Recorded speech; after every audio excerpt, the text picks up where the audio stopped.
sacred harmony, where healing isn't just human, it's universal. Today's guest, Dr. Jeff Feinman, is a trailblazer in veterinary medicine, blending science, spirit, and science. As the founder of Holistic Actions, he is revolutionizing how we carry for our furry companions. One symptom, one soul connection, one empowered pet parent at a time. From molecular biology to energy healing, Jeff reminds us that our pets are not just bodies to fix, but beings to understand. And through conscious communication, we can co create their well being in ways modern medicine often overlooks. Welcome to the show, Jeff. It's an honor to have you. Thank you so much for having me, Anya. I appreciate it, and I'm looking forward to this chat. hmm So, Jeff, what inspired you to begin interrogating spiritual and holistic principles into traditional veterinary care? It's been a gradual evolution, and I've always been a naturally curious person observing animals, people, biology, nature, and through studies with Native American elders and other indigenous cultures, along with my own you know, meditations and practice with the animals, I began to see it all as being connected. And that to me is really the definition of spirituality, is seeing everything as being interconnected. And it's interconnected via spirit, which is energy, which also manifests as harmony, which is why I love the topic or the name even of your podcast, because it is really a sacred harmony. I frequently say to people that we're fine tuning their animals, we're fine tuning them like they're an instrument. 100%. And did you face resistance from the conventional vet world? And how did you navigate that?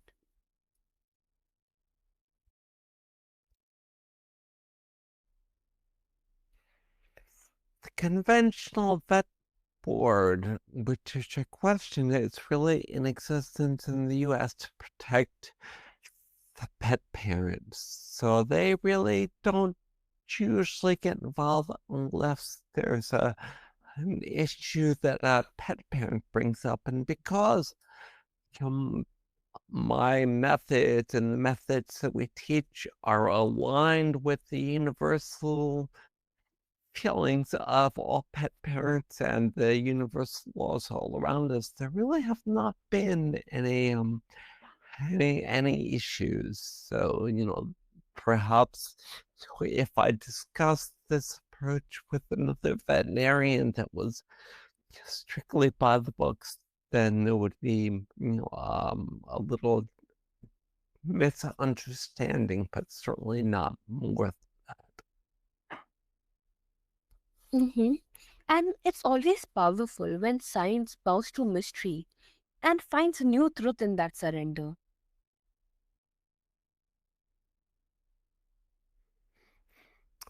Well, science and spirituality are coming together nowadays in ways that they never have before, because our science is becoming so sophisticated that it's able to validate what we've observed over thousands of years, and which is the basis for really all of the medical systems that are in existence around the world. So yes, it's a mystery that it's occurring, but it's magic and it's science all wrapped up in one.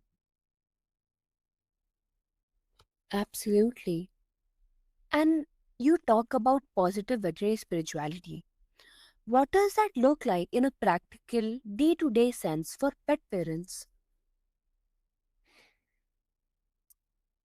Well, the first step is realizing and seeing that our animals are designed to rebalance and to go with the flow. Go with the flow implies smooth flow of energy in the body, and the flow of the universal energy that comes within us. And the way it looks to every day in pet parents is kind of the way it looks in improv comedy, and that is just just say yes and go with the flow. So let your dog be a dog, let your cat be a cat. Don't say no, no, no, no, no, because you don't like the way something looks.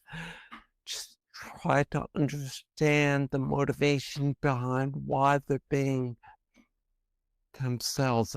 Animals are always in the moment. They're not worried about the future. They're not worried about the past.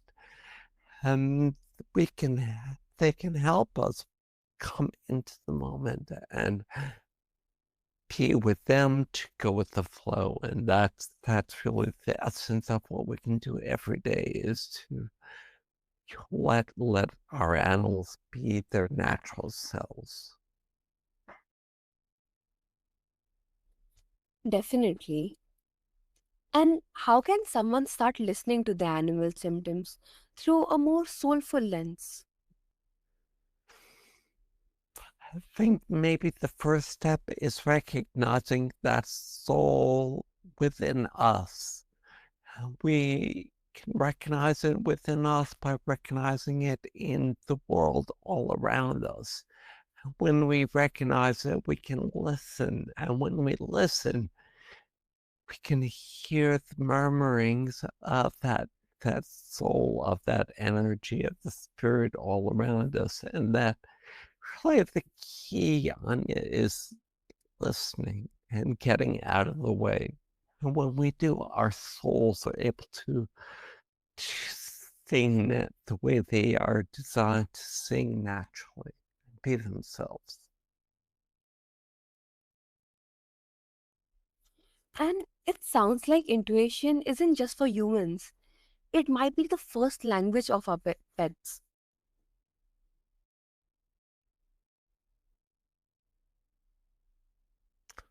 Well, we call it their innate knowledge in animals. Like it's intuitive, but it is naturally built into the DNA of their bodies, whether it's ability to build a nest, ability to find food, ability to be with us in our relationship with our animals. So yes, intuition is key both to their lives and our lives with them and our lives in this world.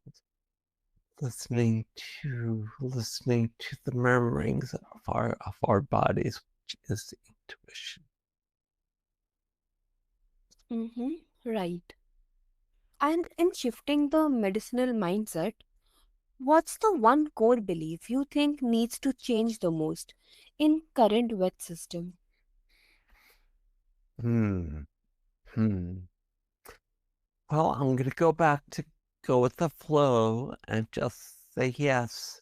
So I think that the one big thing that needs to change is that we need to stop saying no, no, no, no, no. And by that I mean we are seeing symptoms as things that we need to work against with antis, whether it's an antibiotic or an anti-inflammatory, where anti means against.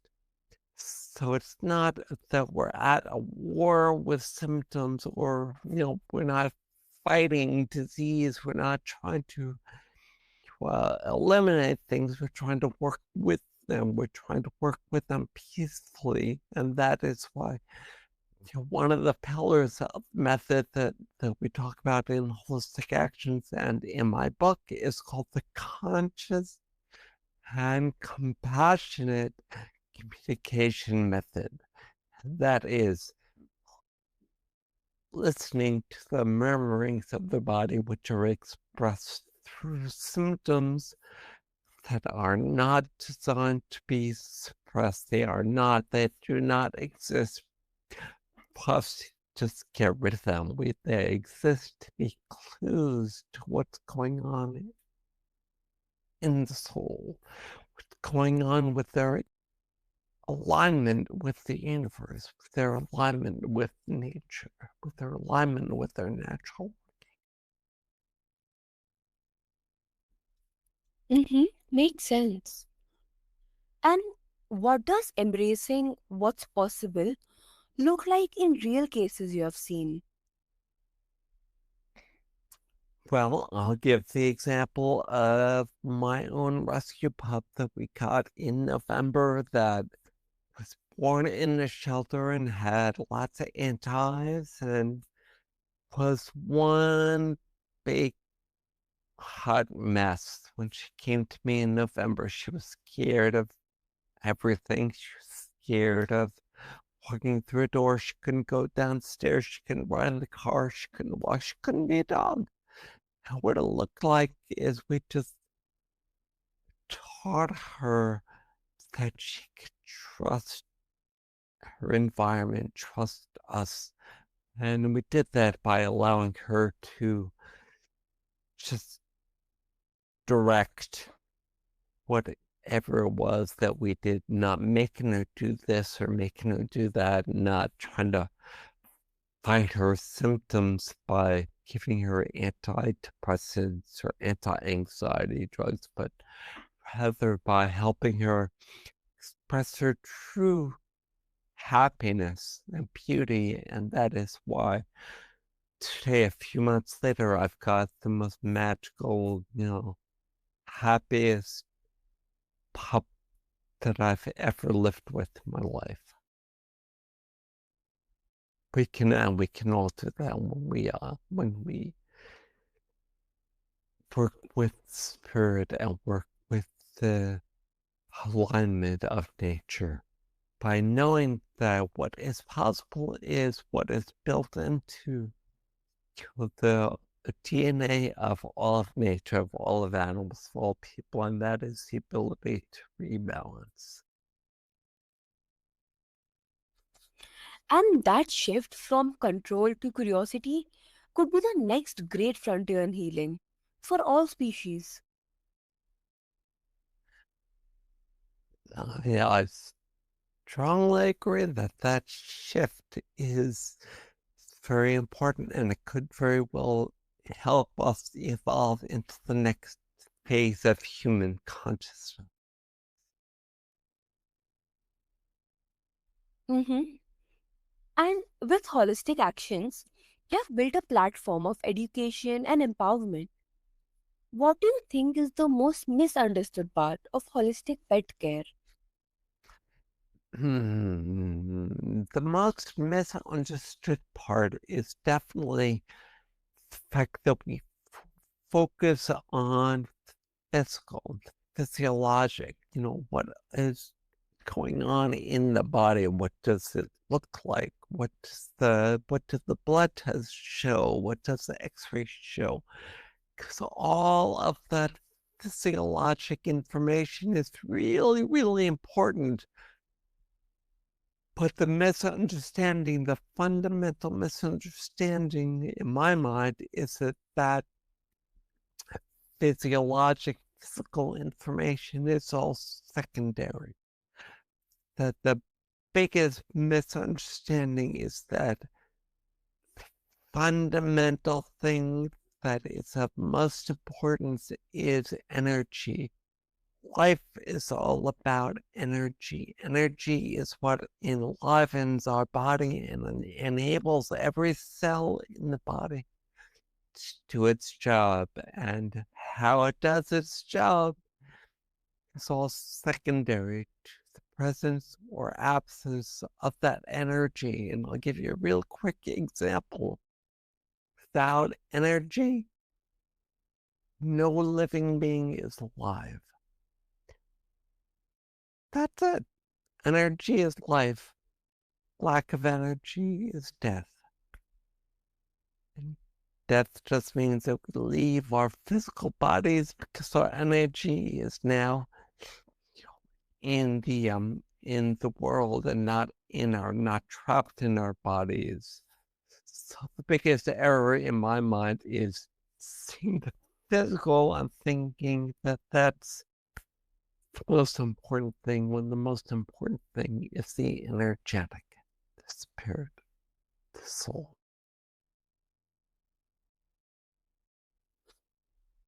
Mm-hmm. Right. And how do you guide overwhelmed or skeptical pet parents towards trust in the process? That is really, really difficult and really, really important. And I think that trust comes from seeing the results, from seeing how well what we're talking about works. I'll give you a good example. That overwhelm frequently manifests as anxiety, as fear, as what do I do now? But we all wake up in the morning and put our feet on the ground. We're not worried, we're not anxious that we're going to go flying around the room because we trust in the law of gravity. And all I say is we need to trust in the laws of healing, the same way we trust in the other universal and natural laws. And empowerment doesn't mean abandoning science, it means adding heart to the equation. Correct. Definitely does not mean abandoning science. In fact, on in the contrary, it means embracing the science, but also embracing the magic that science is now explaining. And what we can do is, and what my path to pet wellness does, is it helps us walk that middle path between science and spirit. The middle path is the path that is the path that helps us go with the flow and live in accord with nature to be as good as we can be. Mm-hmm. Absolutely. And what's one moment when you witnessed something unexplainable, something that proved to you that healing truly involves more than medicine? Oh my goodness, there are so many every day. I guess one quick example, so far outside medicine that you can get, one quick example is a dog, a middle-aged pup with a tumor, and a tumor that you could see on his chest. And the only action that the pet parent took was praying and meditating and visualizing the resolution, the improvement in the tumor, had the tumor actually going away. And we see that, frequently. And in fact, Dr. Kelly Turner has a whole movement in what she calls radical remission of cancer, where cancers and other incurable diseases resolve spontaneously, seemingly spontaneously. And really what's happening is, by aligning with nature, by saying yes to what is, by saying yes to the present moment, then the disease just dissolves. goes away. One more example is from the 50s and 60s, so that's what, 75 years ago now.